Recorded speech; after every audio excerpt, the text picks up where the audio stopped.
Yes hello friends, this Jyoti Shukla. So friends, यहाँ पर अभी आप हेडिंग देख रहे हो, आरटीआई से मिला 40,000 पेज का जवाब।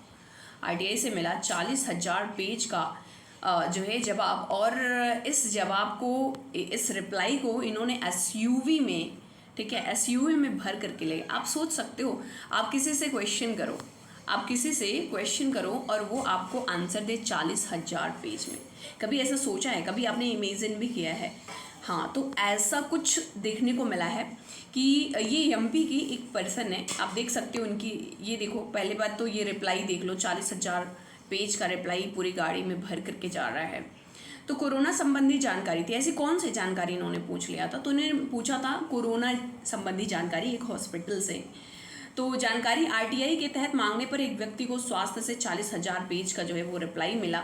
कौन ऐसे महान व्यक्ति थे? तो ये एमपी के व्यक्ति हैं, महू निवासी हैं, धर्मेंद्र शुक्ला जी।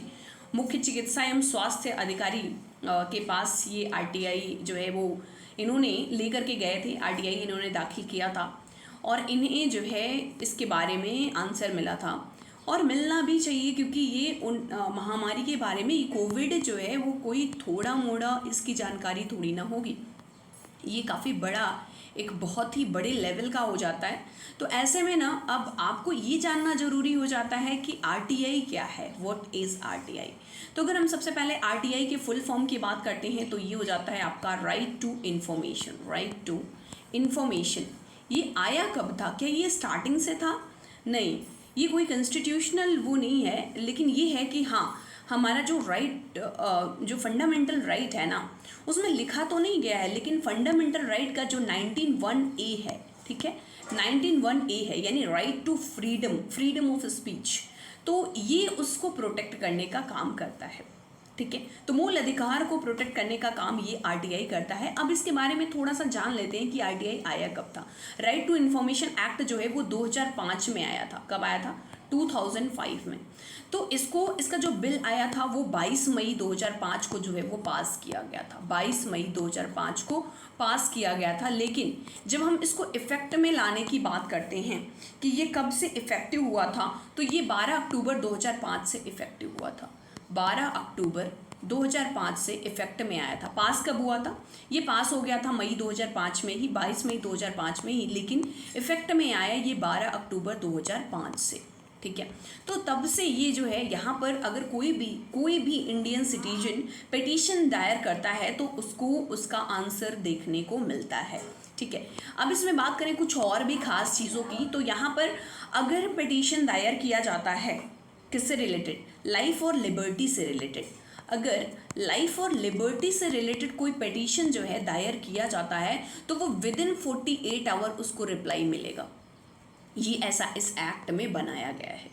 तो रियली ये बहुत ही अच्छी चीज़ है हमारे, लाइक अगर हमें किसी भी गवर्नमेंट अथॉरिटी से, अच्छा सबसे नहीं, प्राइवेट अथॉरिटी के लिए ये ज़रूरी नहीं है, लेकिन हाँ अगर कोई गवर्नमेंट अथॉरिटी है तो उससे अगर हमें कोई क्वेश्चन पूछना है, हमें जानना है उसके बारे में, हमारे मन में कोई शंका है, भ्रम है, तो हम उसके बारे में हमें जानना ज़रूरी हो जाता है। अच्छा, इस बार ना ये आरटीआई बहुत ही ज़रूरी है।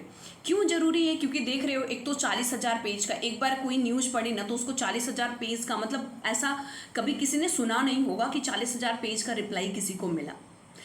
और दूसरी बात ये है कि आरटीआई जो है, अभी आपने देखा होगा कि आम आदमी पार्टी के जो मतलब नेता हैं, इट मीन्स की जो सीएम आप देखते हो दिल्ली के, अरविंद केजरीवाल जी ने भी अपील दायर करी थी। कहाँ पर? गुजरात यूनिवर्सिटी में। और किस लिए इन्होंने किया था? ये जानना चाह रहे थे कि नरेंद्र मोदी जी की डिग्री क्या है, उनकी डिग्री क्या है, वो इनकी डिग्री जो है वो दिखाने के लिए। खैर, इनके केस में तो रिप्लाई नहीं मिला था, क्योंकि ये पॉलिटिकल थोड़ा इशू हो जाता है।